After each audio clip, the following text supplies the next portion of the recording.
కనతలని నిర్దాక్ష్యంగా బస్టాండ్లో వదిలేశాడు కసాయి కొడుకు. వనపర్తి పిర్లగుట్ట కాలానికి చెందిన పార్వతమ్మ అనారోగ్యంతో బాధపడుతుంది.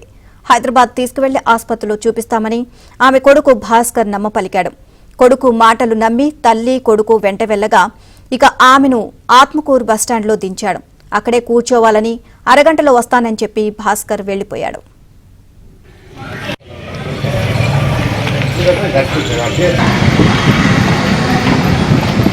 ఒక 5 నిమిషాలు డాక్టర్ రాకుంటే మేడం చేస్తుండే అయితే మేడం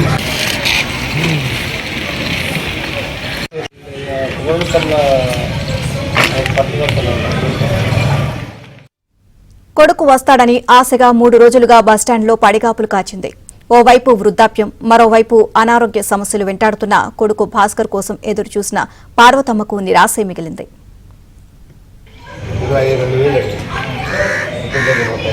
మేడం చేస్తుండే ఒక 5 నిమిషాలు డాక్టర్ రాకుంటే మేడం చేస్తుండే అయితే మేడం చూసుకో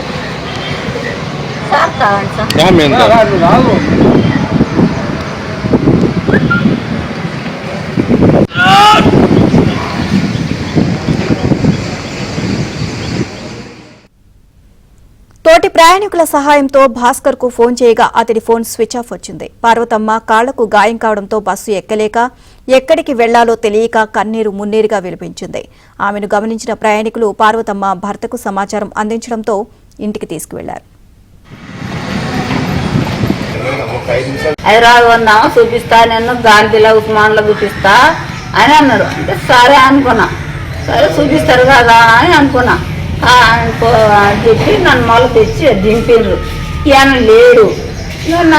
ఏంటి రైలు దింపుతున్నావు అని అంటే పోదంలే, మంచిగా పోతాము, హైదరాబాద్ బస్సు కూడా డైరెక్ట్ పోతాంలే అని నేను అట్లే అనుకున్నా. నాకేం చెప్పి ఇట్లా మోసం చేసేది. ఇప్పుడు జంపింగ్ కొట్టిండు కథం, ఇక్కడ వాడేసాడు పాతలోకి వెళ్ళండి కథం. ఈయన వేసిపోయిండు. ఇక ఆడేసిపోతే ఆడికెళ్ళి జరుపుడు ఈయనకు శుక్రవారం ఆదివారం శనివారం మొత్తం దేవులాడిండు.